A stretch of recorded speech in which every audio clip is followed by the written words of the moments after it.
Oi, quinto ano.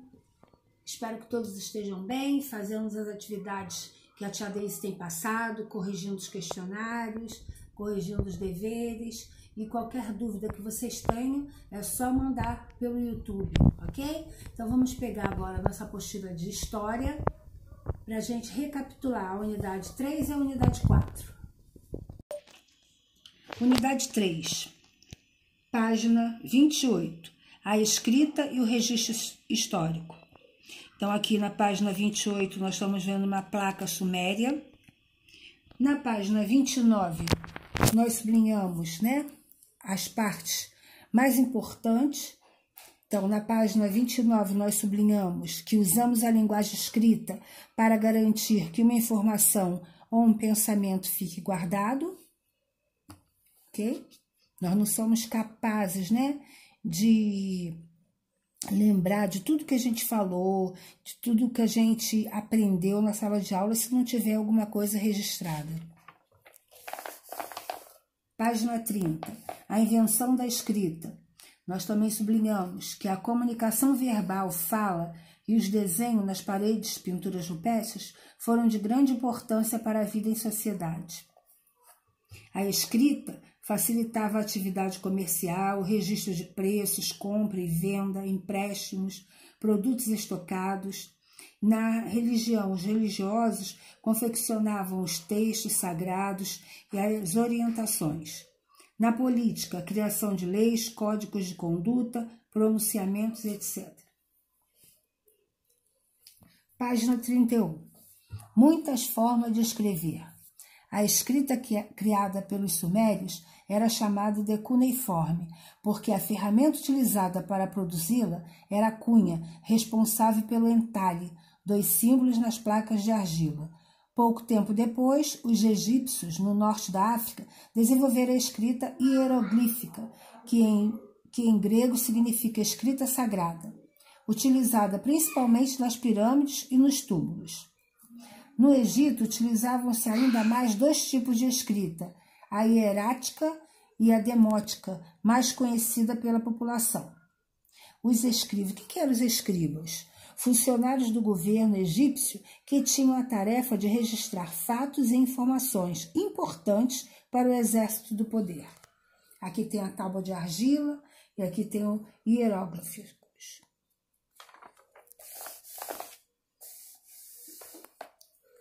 Alfabeto fonético. Os fenícios, povos de comerciantes que habitavam a região do Líbano e da Síria, criaram por volta de 1200 a.C. um alfabeto fonético, sistema que usamos até hoje, na maior parte do mundo. Com o alfabeto, cada símbolo, letra, corresponde a um som, fonema, e a junção deles forma as palavras. Então, aqui tem, dos fenícios, que são compostos por 22 consoantes, tem o grego clássico, o árabe e o latim. Na página 33, vocês fizeram as atividades. Na 34, tem uma leitura de imagem, o Código de Hammurabi. Ele se baseava na chamada Lei de Talião, cuja lógica é olho por olho, dente por dente. Isso porque determinava que as punições fossem semelhantes ou nas mesmas proporções dos crimes que as pessoas cometiam. Aqui vocês fizeram também a página 35. A 36, escrita como fonte histórica. Aqui tem a réplica da prensa criada por Gutenberg. A impressão de textos escritos permitiu às pessoas maior acesso à informação, com a criação dos jornais impressos, por exemplo. A escrita no Brasil fez parte do cotidiano da formação do nosso país desde o período colonial. Possivelmente, o primeiro documento escrito no território, que hoje é o Brasil, foi a chamada Carta de Pero Vaz de Caminha, na qual foram relatados ao rei de Portugal as características da terra que a expedição liderada por Pedro Álvares Cabral havia encontrado. além dos documentos oficiais escritos por representantes do governo português. Foi principalmente com a vinda dos religiosos da Igreja Católica para o Brasil que a escrita passou a ser uma das principais formas de relato das relações com as comunidades indígenas, suas práticas e costumes, mas sempre a partir do olhar dos europeus. Aí aqui tem a carta, aqui tem os índios, né, junto com o religioso,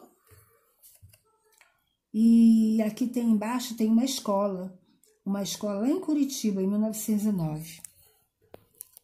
Duas perguntas que vocês responderam. Na página 38, tem a escrita nos tempos da internet. A escrita não foi abandonada com o uso da internet. Apesar da importância do uso de imagens, fotos e vídeos, o texto escrito ainda é muito utilizado na rede. Entretanto, a escrita na rede tem características próprias. Muitas vezes, seus usuários escrevem palavras com uma grafia propositalmente diferente daquelas consideradas corretas. Usam muitas abreviações. Lembra que nós comentamos, nossa ortografia foi falado sobre as abreviações e misturam o texto escrito com outras formas de representação. Aqui tem os emojis, aqui no número 1 e no número 2 vocês responderam, na 39 vocês fizeram para praticar, a 40 também, a 41 também. Finalizamos a unidade 3. Unidade 4, memória e patrimônio. Aqui tem a apresentação do grupo de Maracatu, Pernambuco.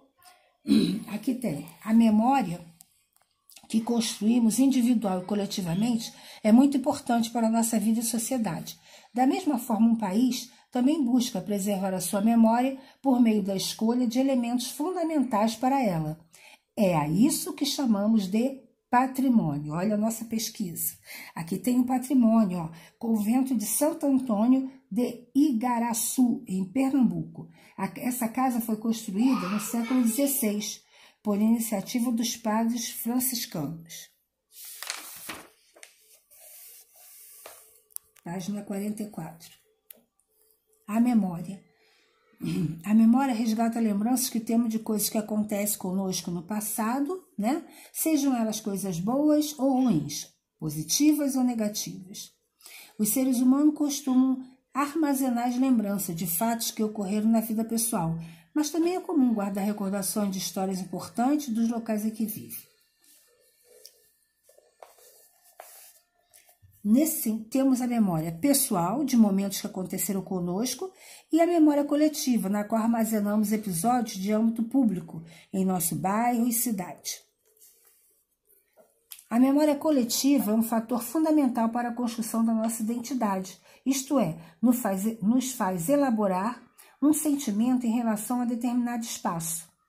É importante ressaltar que a nossa memória é seletiva, isto é, não lembramos de tudo o que aconteceu conosco ao nosso redor.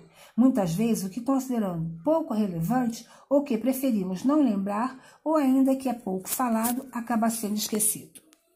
Um exemplo interessante de memória coletiva de um povo são as festas, né? Aqui é uma festa junina, realizada no Parque do Povo, em Campina Grande. A importância dos patrimônios culturais. No Brasil, o órgão responsável por essa tarefa é o Instituto do Patrimônio Histórico e Artístico Nacional, o IPHAN. O papel do Instituto é proteger e promover os bens culturais do país. Aqui tem uma apresentação de grupo de carimbó, expressão artística reconhecida como patrimônio cultural imaterial.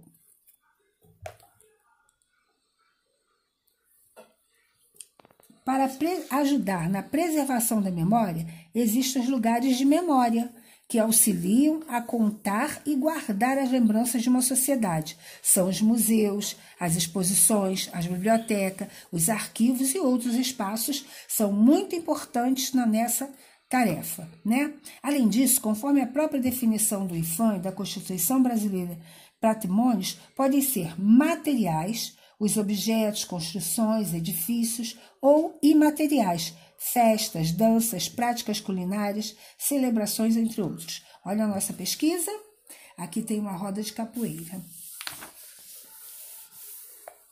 Aqui tem a vista aérea da Catedral Metropolitana de Santo Antônio da Sé. Aqui tem a população de Belém do Pará, numa procissão do Círio de Nazaré. E aqui começa as fotos, né, dos patrimônios importantes da humanidade. O Monte Kilimanjaro, a Cova das Mãos, o Parque Nacional do Rapa Nui, a Casa da Ópera de Sydney, os Palácios Imperiais Chineses, o Centro Histórico de Roma. E aqui chegamos o Cristo Redentor, né? Essa imagem ela foi considerada uma das 7 maravilhas do mundo, em votação organizada em 2007 por uma instituição suíça. Tenho certeza que todos, né, já devem ter ido visitar. Aqui vocês fizeram, a 53 também fizeram.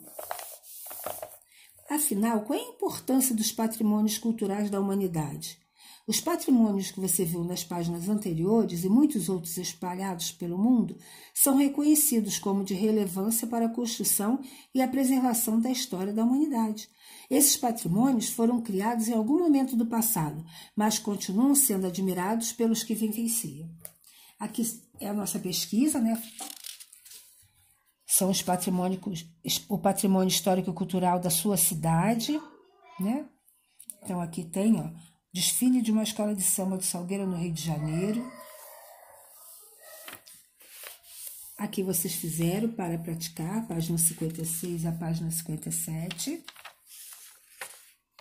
A 58 e a 59 também. Eu sempre peço para que vocês deem uma lida no para concluir. É tudo aquilo que vocês estudaram. Aqui é da unidade 4. E finalizaram com os conflitos e patrimônio cultural. Então, vocês, para conectar, vocês leram e responderam a página 61. E assim termina a nossa apostila de número 1 de História. A tia Deise está enviando também um questionário revisão da unidade 3 e da unidade 4. Um beijo e até amanhã.